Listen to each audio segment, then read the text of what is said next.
Hi guys, it's me, Joseph Anderson again, and I would like to wish everyone of you guys out there in Interland a very happy and safe Labor Day for 2024.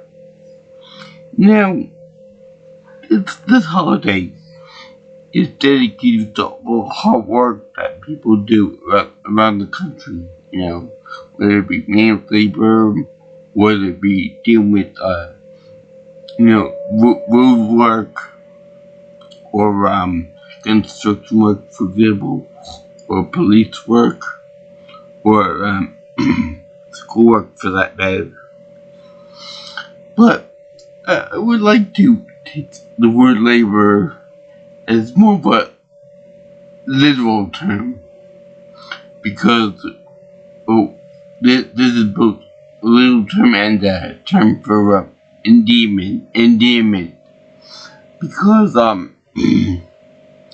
mothers have to endure labor, and we all know that mothers are the hardest working people on the planet, whether they have a career or whether they are stay-at-home moms. They still work their butt off every day, and are many times underappreciated, except by some men or women, for example, and their children. Like they said in the show that I'm going to be covering today, 5 minutes of pain for a lifetime of joy and happiness. Assuming that the kid doesn't break any plates or any fragile devices anywhere. But we'll get to that when we get to that. So, yeah. I was going to review the movie 9 Months because it was a very comical movie with Hugh Grant, with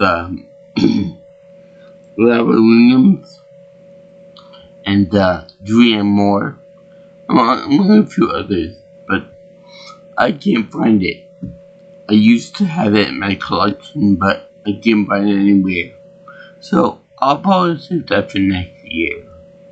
But right now, I'm going to be talking about this TV show of like 100 episodes, somewhere around 100 episodes, called Jane the Virgin.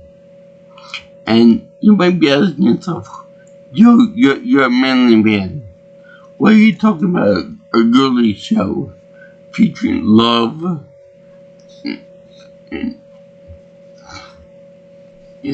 and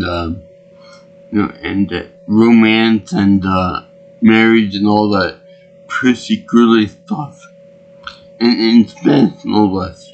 You don't even speak Spanish. Well, let me tell you something, big boy, Buster Browns. This show is super funny. I mean, I can't hardly think of any other show that's as funny as this show. We don't cast them mostly women. I mean, this show is really funny. There are too many funny parts to even mention. The men are hilarious too. The non-stereotypical. We'll get to that shortly too. And the show is just super funny. But that being said, they don't shy away from the more serious aspect of life, life of, well, an immigrant, at least one is, and you got the kidnapping of a baby, which I think you kind of glanced over, in one episode type deal, and it got told real quick. Kind of like an episode of, say, Family Guy or Scooby-Doo or something like that. And then you have cancer, which all too, it's all too familiar for most of us, myself included, because my mother, the first cancer that she had was breast cancer. So I can definitely sympathize with this show in that regard. But again, I'll get to it when I get to it. But this is a show that's based on a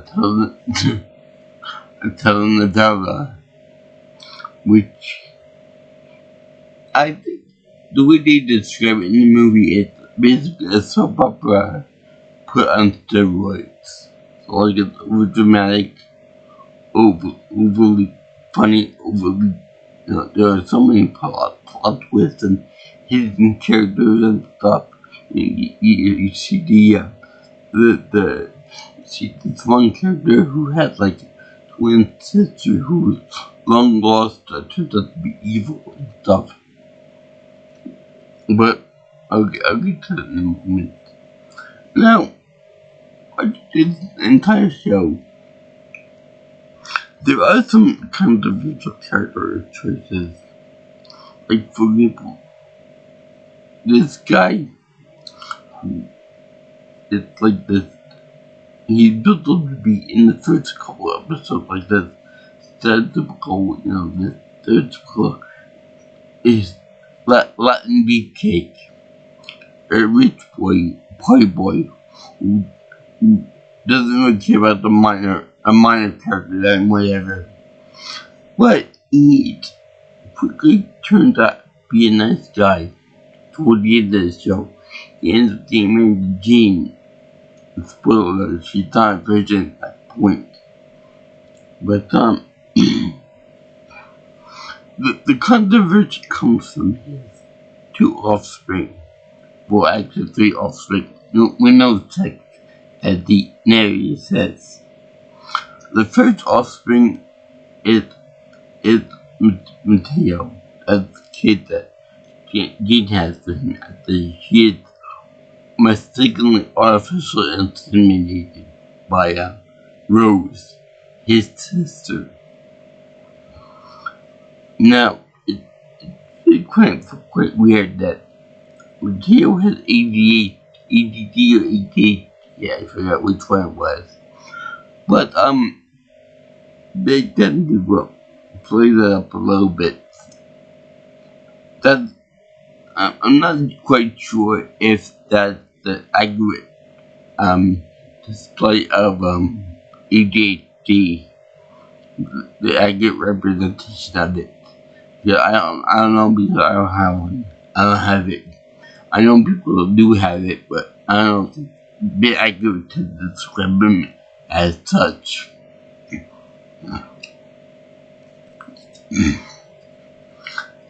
Then you also have the fact that he's also very hyperactive and very destructive to the effect of destroying his school's play tradition or something. So until he gets put on medication to fix itself. Now, Caleb played Raphael the Beefcake and Jane Dugas do an excellent job in caring for the kid and seeing what the hell to do with them, what to do with him. Jane wants to be more patient with him and see how things go naturally. Raphael wants to try it with more with medication because he also suffers from depression. So you probably figured that it keeps with the line in genetics. But also another thing that's controversial about him, about the kid, is it's not really controversy about him. It's more about the controversy with the stepsisters, because the girl Petra, who's built up to be this ultimate ice cream So they'll admit that, I don't give a shit about anybody else but myself and my hubby. And later, lesbian lover, played by Rosario Dawson. I'll get into the guest characters in this show because there are quite a lot of them. But, yeah, including Britney Spears and Kesha, and, I think we're gonna have Ricky Martin on here too. They have even Longoria Parker. They have, Liv Fields in this movie. I have no idea who he is in the TV show. And they also got, well,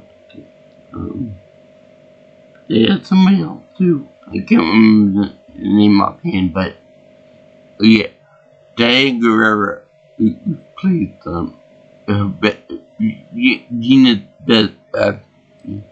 Jane's best friend in the whole world, which also plays the character of one of the women from Linfield's prison in Orange is the New Black, which I think it's supposed to coincide with this show because one of the women makes references to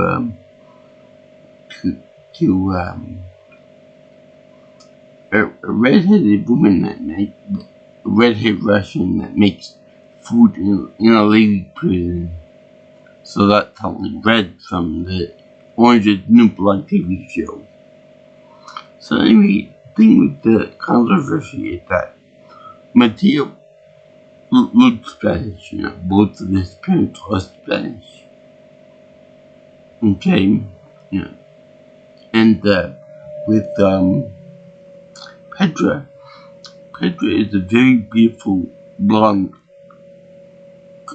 Czech woman from the Czech Republic. But but the girls, Anna and Elsa, make the Disney reference because they do in the movie, in the show.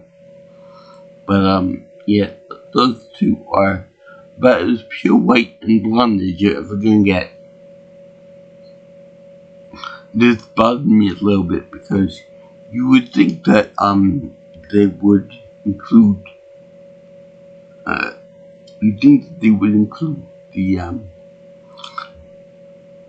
the Spanish DNA of Raphael in it somewhere too, to make them look mixed.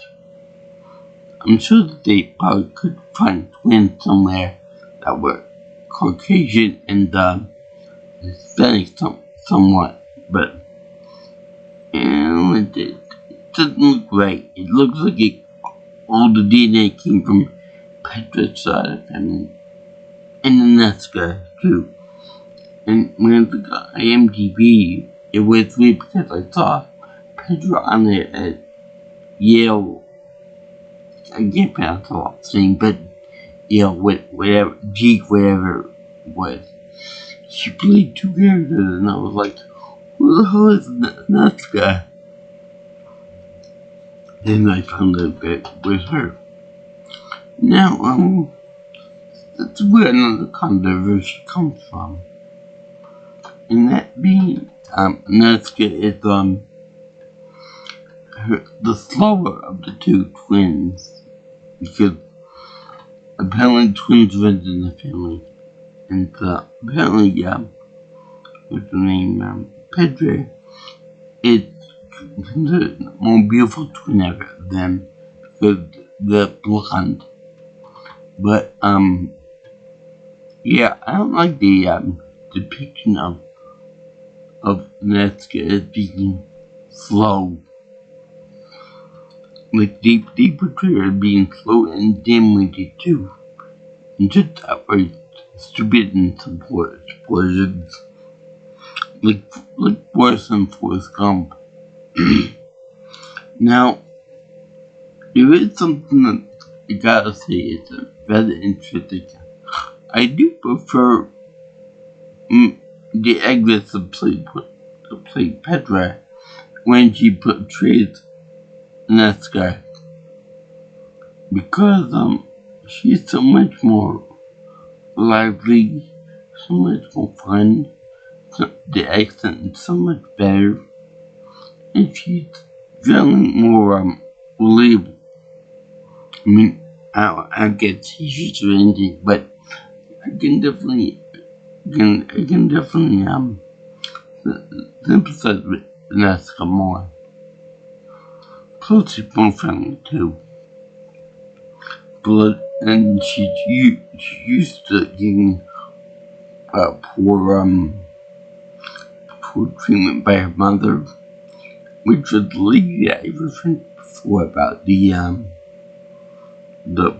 portion of the Orange is the New Black reference. So yeah, this short title is kind of funny. She remind me more of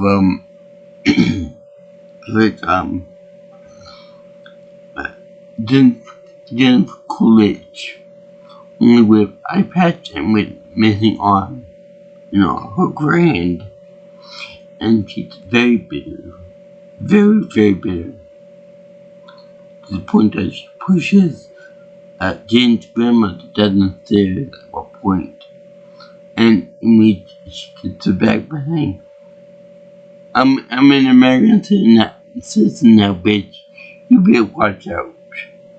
That be the immigrant. And I love the progression of the grandmother from being a lovely grandmother, stay-home grandmother, to being a more independent. She finds love in Jorge. Finding Jorge. But anyway, she developed into a loving person that finds love elsewhere, and she becomes a U.S. citizen, getting more driven life by the colonies, and just having a good time with it. She goes from Spanish to English, like most people like that. Also, Jane is going through a bit of a metamorphosis herself too, going from a novice in the beginning of the show to become a writer, to become a teacher, to write your own book again, getting made twice, all of that stuff too. That's really something nice. Marrying a former boss, Rafael, and having a kid, and I'm assuming they're gonna have more kids. Although it's kind of odd to see Jane, the 20-year-old, having a sister that's called Baby Football by another mother. And this brings me to the father of Jane, Aurelio. Good God, this guy is gold. He is excellent. I can't pronounce his full name, but it's played by James Camille. And boy, is he pitch perfect. He's over the top. He's funny. He's every scene that he did, he's got over the topness. He's funny. He's super badass. He's full himself. I mean, they could easily make him out to be a pompous jerk, an asshole, but he's very much into family. For example, he said to Jane when she had to give birth to the kid, Mateo, he said there are 1,000 Christ Superstars. But there's only Jane, no, Villanueva. I think that's the name. So he's all about family. Even when his wife, he was separated from him for a while, was found out that she had breast cancer. It was like when an agent called about new telenovela, he said, I'll pick up later. You're more important than that.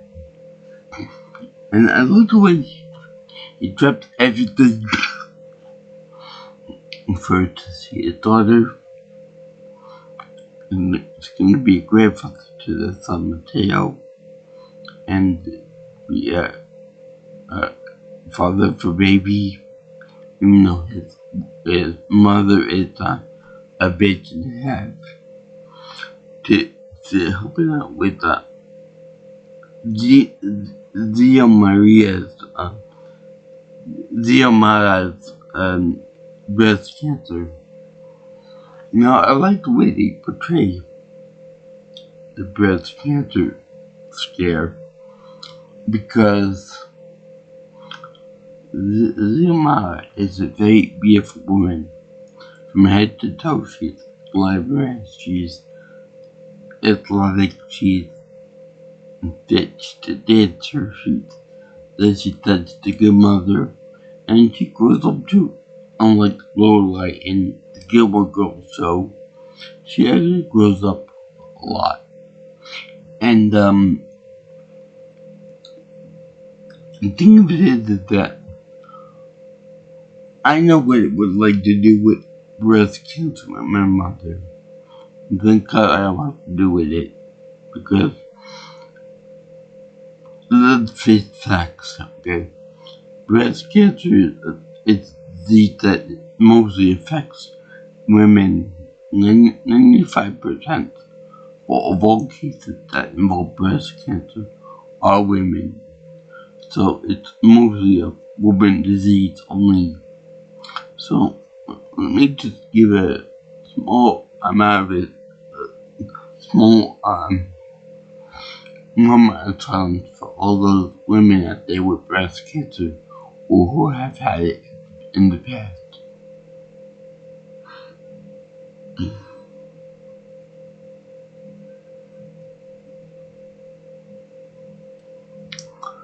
They do a great job at one portraying her fear, anxiety, and not knowing the future from Diamala's perspective on this. Number 2 is that they never look perfect on this because when any kind of cancer happens, you're devastated. I don't care if it's stomach cancer, bone cancer, liver cancer, brain cancer, breast cancer, or any kind of muscle cancer or skin cancer. You're always going to be devastated by it and hate you out left field. And what's really great is that they portray her, they have her go without makeup, and they really beat that shit out of the look, which is pretty accurate, and people have cancer like that. They tend to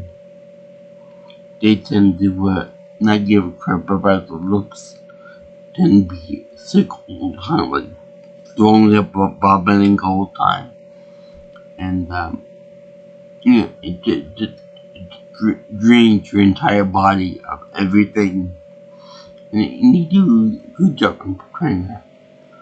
But I wish that they go all the way with it, and I wish they did, not on screen, but I wish they did at least make us listen to her getting sick all the time to show that cancer and chemotherapy does the crap out of you. Like it did with my mother, like it did with everybody else. Plus, it would be nice to show her shock and awe at seeing what it would like to crown the wig for the first time. Because I know that my mother, it was a big deal for her. That and getting a lumpectomy too. Or I forgot whether she got lumpectomy or the whole thing removed. Maybe both. But anyway, because when it comes to breast cancer, some women take very much not a bit offense to it, but they take it strikes at the core of their being, because having breasts is more or less like their identity as a woman. Same with the hair. But with the hair, it grows back. It will always grow back. If you're off chemotherapy, your hair will grow back. Otherwise, it comes in patches most of the time. You might not get that at all, but for 99% of the people, it gets taken out in patches. And unfortunately, my mother wanted to get rid of her hair right away, not lose it all at once. She had my dad shave her head. And that was really emotional for her, because it was like, you get the diagnosis, like, whoa, I'm sick. I don't know what I'm gonna do. I'm visually sick. And they did a very good job with that. Also, one thing too is that the mother had her left breast completely removed, and I think a breast I put into it for the appearance of a natural breast. Now, this is kind of fun. This is kind of interesting, because I noticed that when it came to that, there's a part in the show where after she made Rogelio, she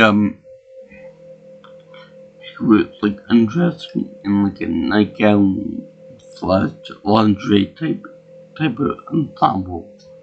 And it was like, when the rates they went down, it was normal. It's a nightgown on top of it.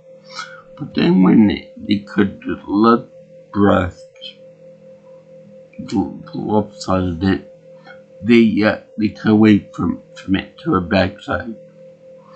That's something I noticed very, very interesting about it.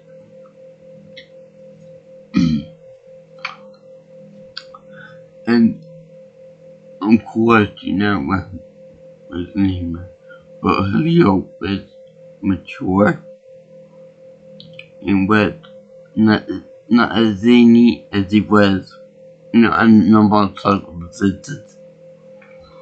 He was very manly about it, not a cartoon character.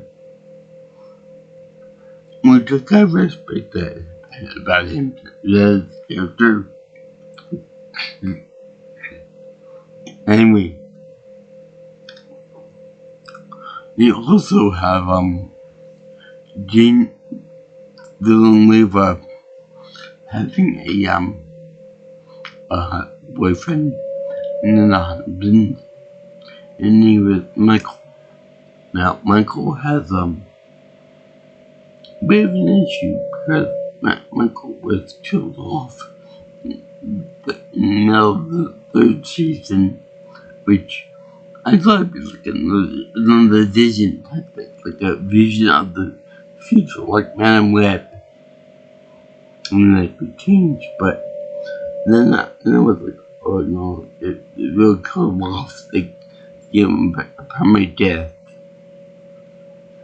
I'm like, oh shit. A major cast member died. Oh shit, what are they gonna do now? And you know what? They do a good job of being sad and being really doubtful about it, being really mournful about it too. And that Mateo being there for his mother, and he had everybody else as Queen did. Pedro was there for her. Some with Rafael. Same with the mother, the grandmother, and the grandfather. Until they brought him back. The main villainess of the show brought him back as being not really dead, but in a coma, amnesia. I also don't like the way they portrayed the amnesia in this movie, in this show. I don't know how accurate it is, but I don't like it that much. Because, you lose your memories, right? But you remember back certain things, like how to drive a car, how to drive how to ride a horse, for example, how to do certain things. But then he finds out the gene is over there, and right when they're about to get hit to Raphael,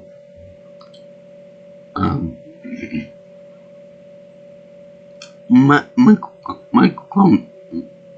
comes back. Now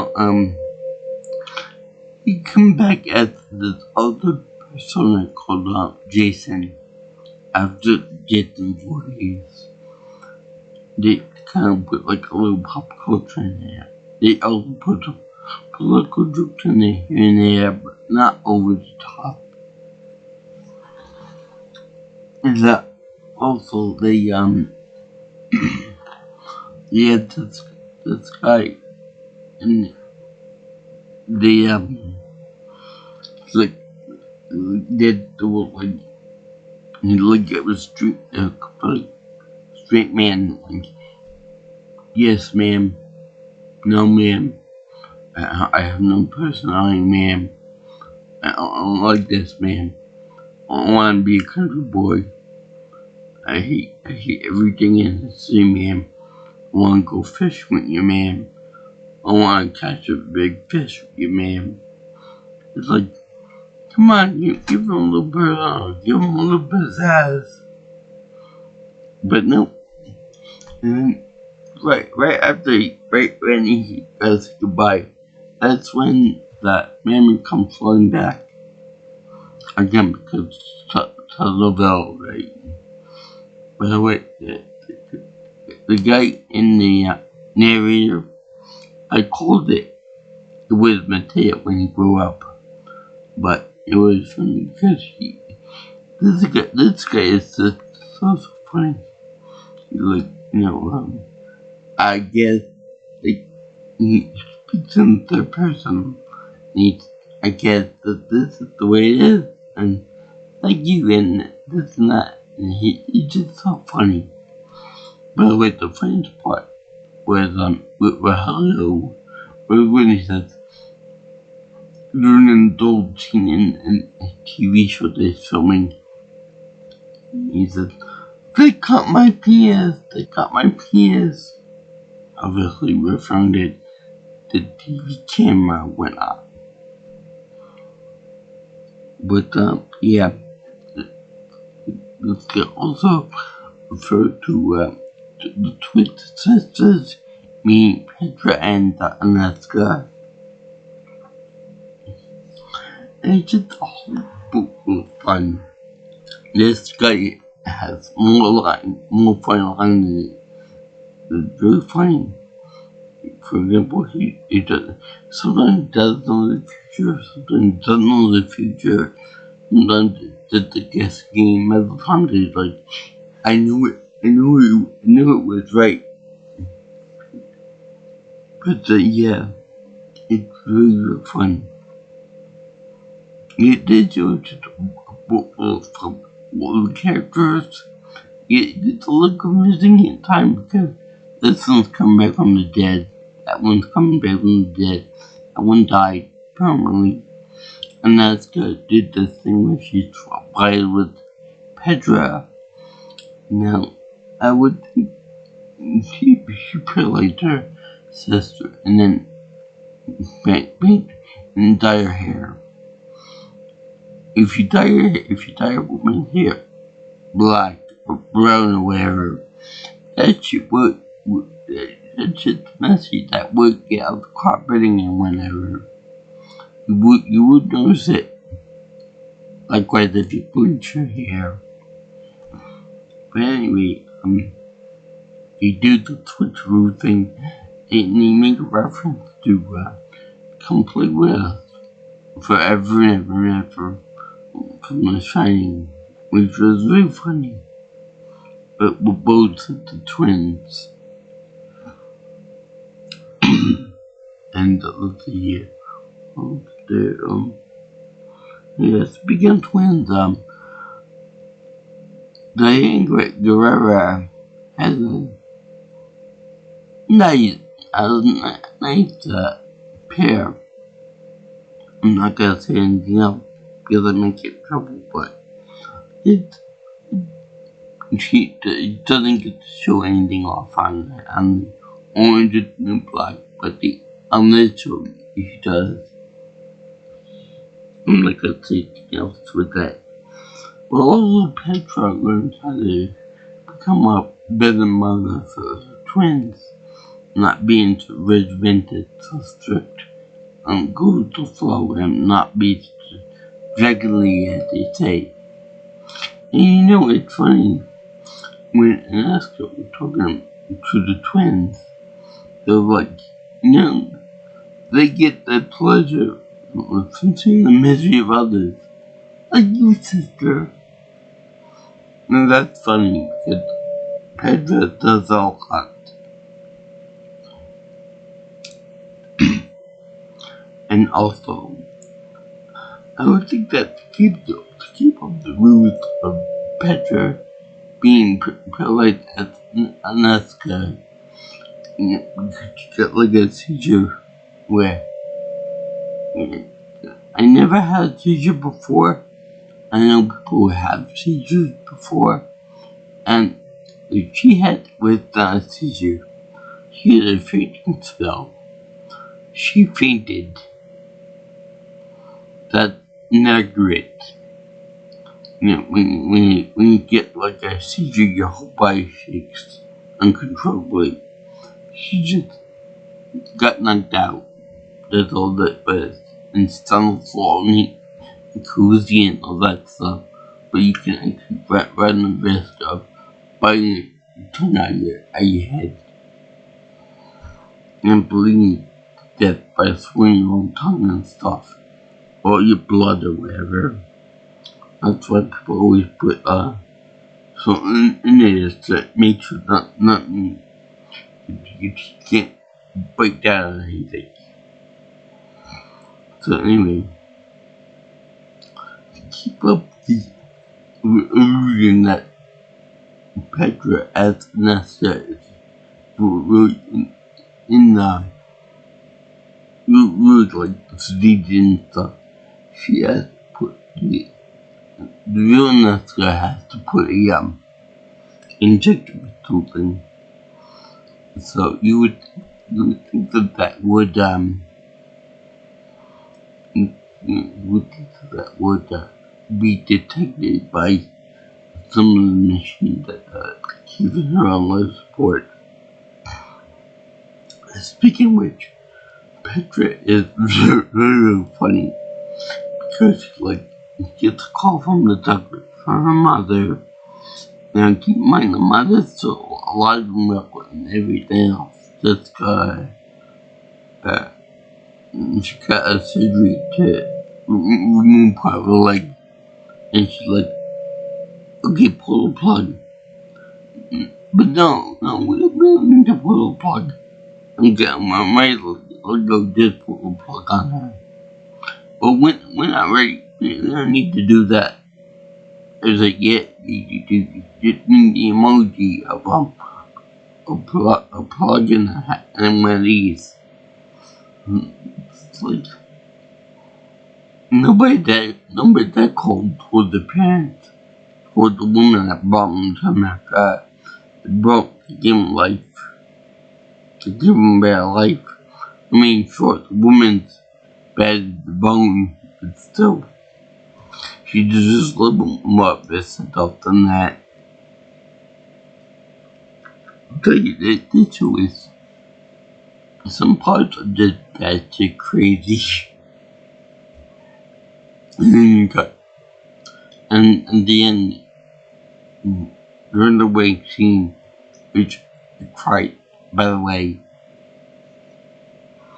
the girl was like, the girl was like,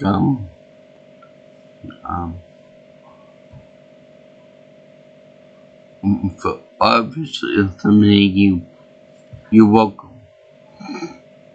Like the Moana song, you're welcome. So, yeah. So I would say that it's pretty funny. But the more funny is that they actually did two blessings on the wedding scene. Number one was at Michael's wedding where Jane was late and she took a bus.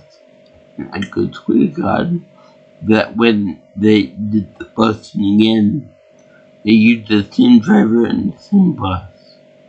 But this time they had to get Raphael off from the police station and he paid the bus driver like $5,000. And she paid each of the passengers $200 a piece to let her use the bus to get her husband, fiance, and of course the grandmother officiated at the wedding. Now, one thing I gotta say about the Kardashian show is that I don't like it that everything that involves them involves the family. Like everything involves the family, if you're friend, and that's about it. And that always used to bring me because you always involve the same people over and over and over again. But with this show, it's the same type of thing. But these people are more dynamic. They learn from their mistakes, learn from each other, and they have a cozy family unit. With the Kardashians, it's pretty much one person, another person, that's a clone of the first one, and you got person number 3, that's a clone number 3 of the first 2, and then you got a mother, and you got 2 more people that are clones of the first one, and it's pretty much the same person over again. Like times like 5 or 6 people. And then you got Bruce Jenner, which is a whole nother kettle of fish. Well, I should say Caitlyn Jenner, which is a whole nother kettle of fish. But yeah, that's a whole other story altogether. But with these people, got very identifiable characters, very unique people, unique storylines. They all get straight up in the boat. Again, you got Rose, you got Petra. Petra makes out with her lover, Jane, I think Ramos, played by, Rosario Dawson. It's right, they didn't get any, I think they name dropped some Hayek in it too. Ricky Martin. And the jacket too, I believe. And then they did Yellow. Yeah. But they also have all the good people at the wedding too. Except Michael, which got me to our Trevor Charlie. More of a son of a bitch than anything else. Now, the gold attendant tried to strip off thing with Jane, and Jane is tried to fall back in love with Michael. Did he get the memory back? No, I think, besides the fact that they make fun of the jumping the truck being from some Happy Days, they do jump the truck a little bit when Jane goes to Montana for episode 2, I believe, in season 4 or 5, 1 or 2. And, yeah, that doesn't say, oh, I hate that Montana. The scenery is beautiful. I want to go to one day, but no. Yeah, I don't like it. But I did like to see Jane in a cowgirl outfit, because I don't know why, but Latina cowgirl fits properly, because many Mexican people in the Southwest do that for a living, do cowboys and cowgirls for a living, so it makes sense to have it like that. But, yeah, you guys this in the audience. I think that, in the movie, in the TV show, Jane, all the films are Mexican. Now,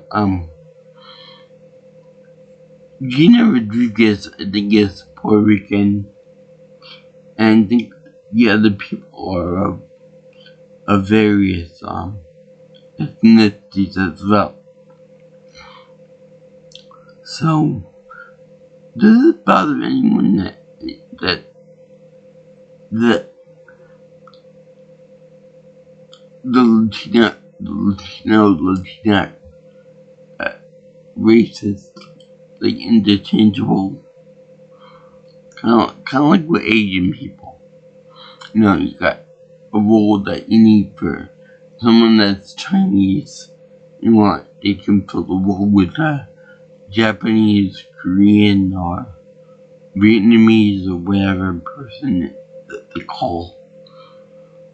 You know, does that bother anyone? Or does it something I noticed? Yeah, whatever. I find it interesting that in the second plot episode, they do like a little behind the scenes, like how you like doing this for, how you like doing that for, how you like doing this. You know, do you like what they did with this character, that character? It's a twist.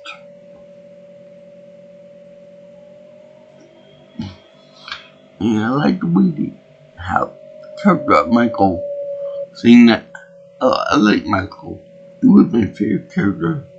And when she visits Jane, you can look at it both as character perspective, you know, that he liked the fact that they were romantically involved, was the fact that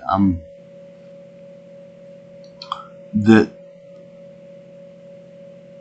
as Michael, if he executed on with the role, and would have had a bigger cut and pay.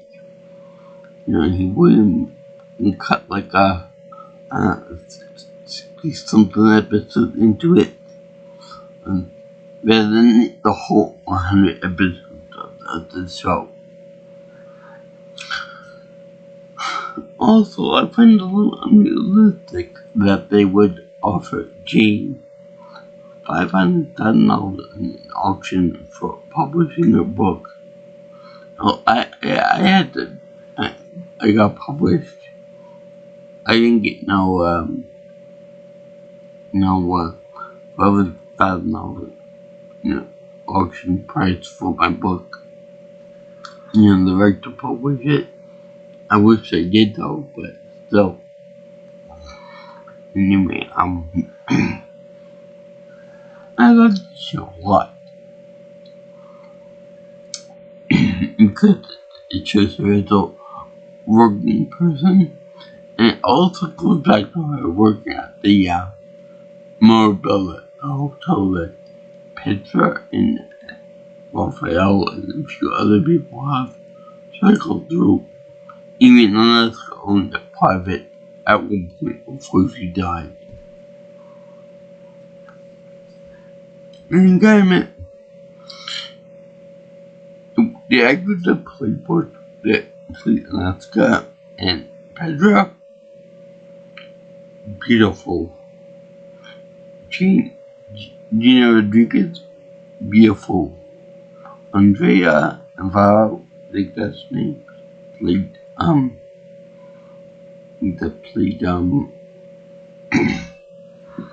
Xiomara, beautiful. The one that played Rogelio, beautiful. The person that played Raphael, gorgeous.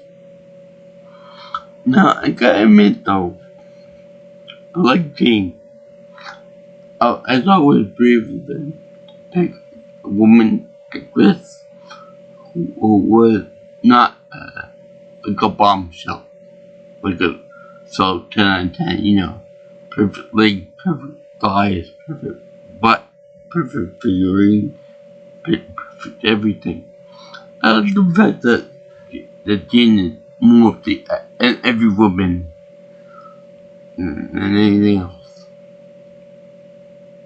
And I love the way they portrayed her as various ages throughout her lifetime.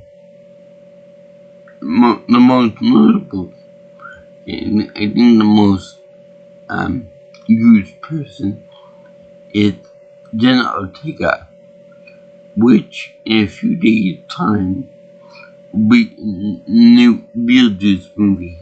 Beetlejuice. I can't wait to watch that. I think this may have been like her first role.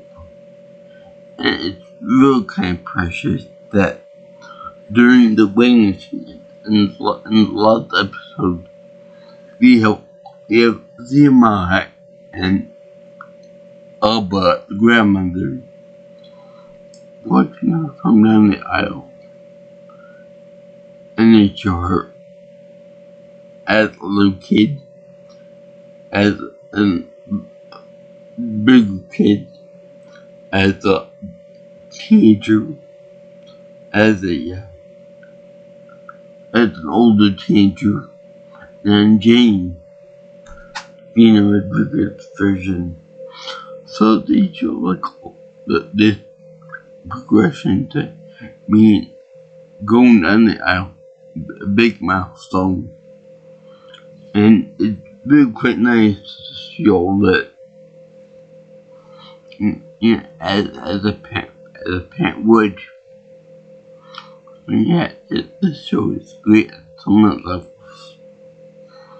It shows her progression as a woman, as a young woman, and as a blossoming little girl, and to a accomplished writer, a hotel person, and all of that other stuff. And it was really nice. The joke about the flower, and like it was really funny because it showed that when you're a virgin, you got the flower. I wouldn't know about it because I'm not a woman, obviously, and the metaphor doesn't work on man. But it's also kind of nice. It's also really nice that the person that started this whole idea of the flower and the crumpling up of the flower when you lose your virginity, when you get married and stuff, was not really a virgin. We find out that Alba was not a virgin when she got married the first time. So there. I know women who cheat themselves for marriage, and it's okay. That's very noble of you. But when you're forced to do it to please a man, that's not good. You gotta have the choice to do it like that. Do it for yourself for that reason. Because if you do it by choice, it's something for yourself. You feel better about yourself. But if you do it just to be more palatable to a man, that doesn't look right. And I love this show, and the Naruto guy is funny. He always says, "This is the total novella, right?" You would like, he's always been funny one-liners and memes and all that. It's just really funny. I can't think of any offhand because my brain is mush, but he's like what Visa's character. He talks about people behind their back on the show. Talks about Petra. He called her Sansa, whatever. Not that ice cream. Let's go, Jake. Let's go. Y'all make reference to the CW, which this is the show that was on the CW. And you talk about the thing too heavily on telenovelas because most people in America wouldn't know what that is until Rogelio and refused of going to bring it to America, even though she was assaulted by him twice. Once she got her eyebrow taken off, and then one time he stick the dog on her. Yet she still loved him and wanted to make out with him. And there was even a little bit of jealousy with him and her, with the young co-stars.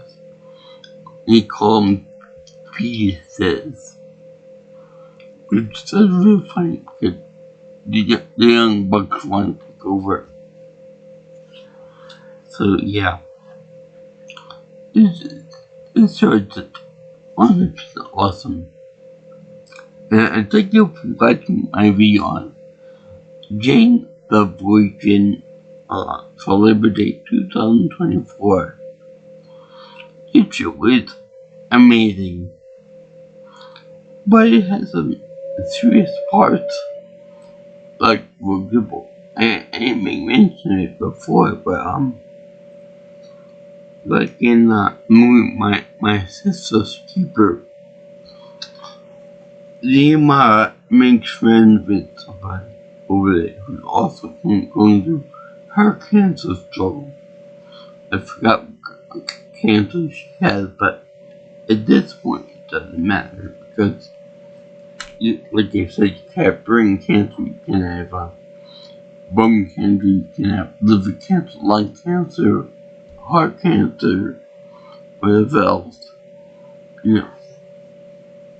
All the stages are pretty much the same. All the struggles and the pain is pretty much the same. All the problems, chemotherapy, all the same. So, one person that has a type of cancer will have pretty much similar problems that the next guy with cancer or the next woman or whatever else you could think of. So anyway, the woman has cancer and she's making jokes, sharing her pot brownies with Ziamara. And it's funny because I think somebody has the pot brownie and supposed to have it. Whatever. So she said, let's have fun, we're only good friends and stuff. My cancer, I've been cancer free now for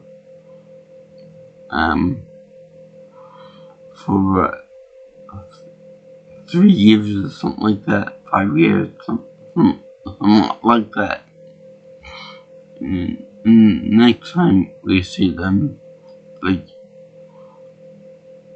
she died of cancer of a different type, of different variety. And it devastated Ziamara because she was saying that she was so healthy and stuff. That could be me one day. Or her, like, no, that will never be you. Luckily, that wasn't her because her cancer went away quickly after that. And the look of relief on her face was like, I'm cancer free. I'm cancer free, everybody.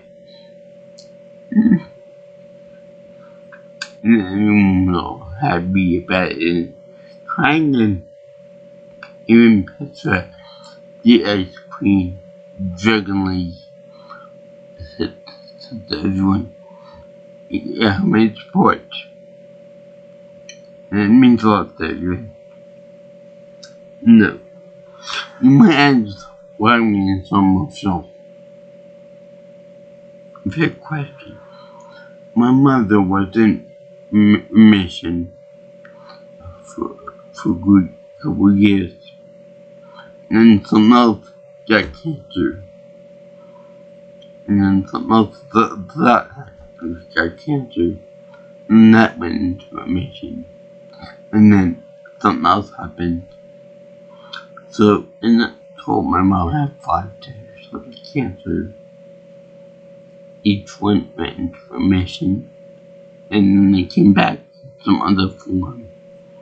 So, it's kind of hard for me to, just say, if someone has cancer,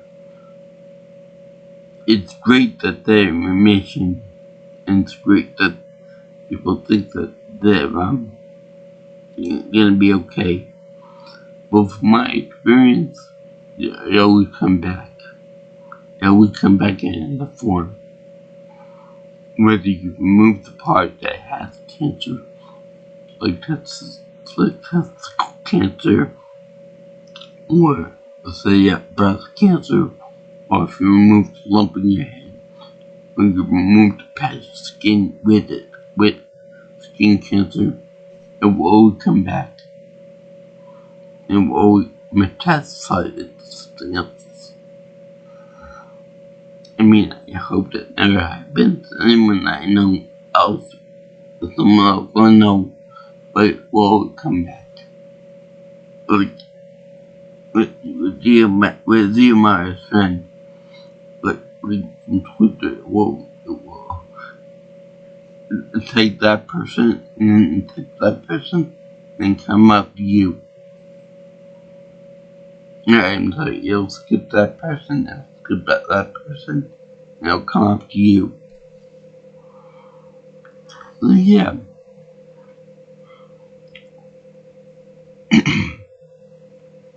But anyway, this show is basically a comedy show. It wasn't really tackling real issues like kidnapping, which I think Mateo be kidnapped for less a little longer did. Should have been more like 2 or 3 episodes rather than just being resolved in 1 episode. And we're right. I mean, it is brought up with the last season as being that Mateo had to get a DNA test because they might have swap baby. The woman might have swap baby and stuff, but no. By the way, the villain at the end died by Rose's hand. I love her. By getting shoved into a hole in the roof and a big pointy thingy behind where like we're making a big Hammy speech. And then she gets beard. So yeah, if you couldn't tell already, I like this show in the version, which, by the way, he's screwing up being the virgin to be the superstar, getting the published writer, getting the TV star. I give it a happy face seal approval for each of the people that are involved in this show. Because this show is completely awesome.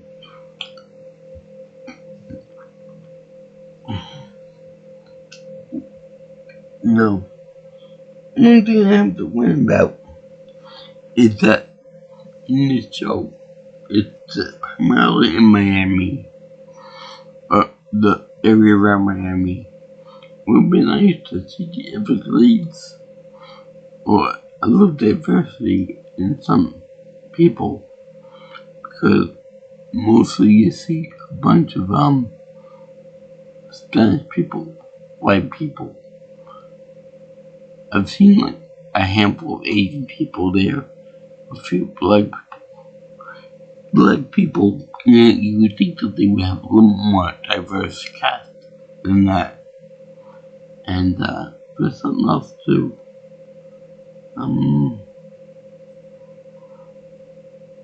They have a representation there. And by the way, I think Petra is so stupid because during the gay bar scene, they show her getting picked up by a Asian lesbian bisexual. She turns it down. It's like, that's the gold standard right there. Why you turn down an Asian person? It's obviously into you. By the way, I should point out that the Asian woman that we're trying to hit on Petra, she reminded me of this Asian woman that I know from my gym. A little older, but still looks a little bit like her. And what was I gonna say? Yeah. Another thing too is that when Jane imagines certain things in the show, she's got very active imagination, like I do. And it's funny because some of the shots she shoots in her mind, she has some of them as a western, some of them as a telenovela, other times it's like a old noir film in black and white, and other times it's very very specific in that regard. But there are other things too. So it's very, very good. The show had quite a amount of variety in it. And like I said, it's very, very funny. All the characters are hilarious, except for the main bad guy. He can go to hell. Because she's such a sourpuss. And I find it interesting too that they have the Spanish people go with Spanish people in the end. Forget about the wet Michael, but they go with the Spanish people over there.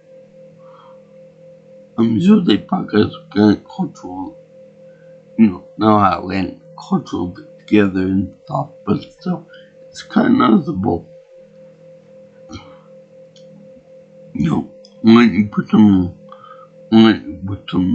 other interracial groups there, like mixed people, for example, or let's say the only exceptions I can think of for this are Petra, goes with Rosario Dawson, and Raphael at first, and Michael, who ends up with a white woman anyway, and Montana with the accent and all that. And it's real funny that I think of it.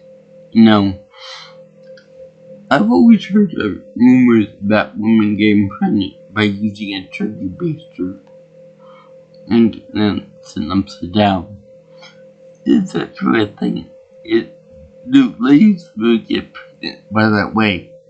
Or is that a joke? I mean, I'm really curious to know if turkey basters is enough to make a baby. And I love that's really hilarious. But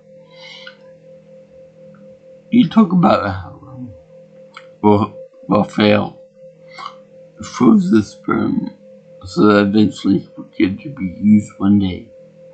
And the sperm like this in the draw like Superman with his face on it. It's just so funny. And I also love the fact that when Jane and Michael do turn on and they do make Snoop, they do a song and a dance song that says, go have sex now, Jane, go have sex now. The mom is involved with it. Rosario's involved with it. Even the grandmother's involved with it. They're like, go tap that ass. Now, I'm no expert on anything, but if you say tap that ass, that you refer to a man tapping a woman's bottom. I would know that because I never tapped that ass for anything in the world either. So, anyway, it's real fun that they put tap that ass on a show where kids can watch it. Like, what does tap the ass mean, Mommy? Oh, it means doggy son. And when the grandmother marries Jorge, they also do go have sex. Go have sex. They do that song, but it's not as epic as the first time they do it. The sequel never as good as the first one. I think they make that joke too, somewhere along the lines. So yeah, I want you guys to comment on what your favorite part of the Jane the Virgin TV show is. Do you have a favorite character? Do you have a favorite line from the the narrator guy who is Mateo growing up. Do you guys have a favorite little moment? Yeah, favorite Jane moment, Jeremiah moment, Petra moment, and moment, Magda moment, the beat the mother, or album moment. And it's funny that they show that the older people can't have romance too and love. So yeah, this show is about family, like the Mary brothers here, with the two Mary brothers. Kind of weird that guy here, Wario, and the evil Death League for Waluigi. That's also disgusting. This whole show is basically, growing up, evolving, get along differently, teaching others how to become good parents, like Petra. She can provide with her kids. She teaches them not to be too bratty and include Mateo in their reindeer games. And she learns a lot from Jane. And Jane learns a lot from Petra too. But how to be forceful, like get away with your kids, and not let Mateo rule the roost, if you will, and not to be a spoiled little brat. Because yeah, Mateo is a little bit of a brat. The ADD, but he's just a real pain in the ass at times. And yeah, it's more proper that they in the past. There's a relationship between Jane and her baby daddy, Raphael, which was originally with Petra. I think, yeah. If you guys like this here, and want to see more of my stuff, like, comment, share, and share my video, or you can subscribe to my channel. Also, if you want to see more future stuff and give me input on content you want to see, you can always call me or text message me at 631-707-3707.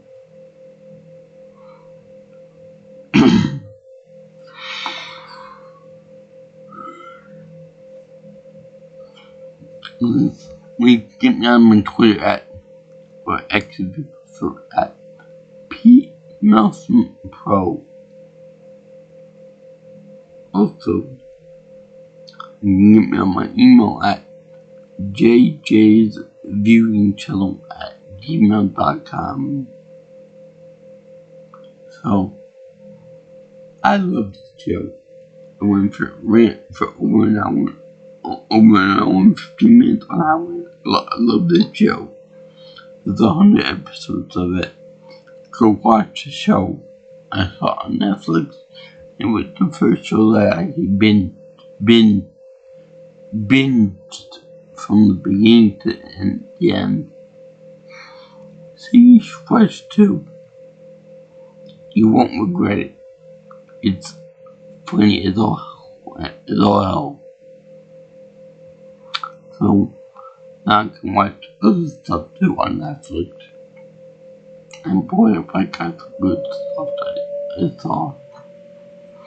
So anyway, I salute all you guys and girls out there in Ancient Land. Go like this, like telenovelas, like Julio, which they bring it more towards more into American culture. I think the equivalent would be K-drama, a J-drama, or a C-drama from Korea, Japan, and China, basically, or something like that. Anyway, yeah, let me learn to like this. Peace out, my brothers and sisters. And aloha to all you girls and guys in ancient land. See you in the next one. Happy Labor Day again.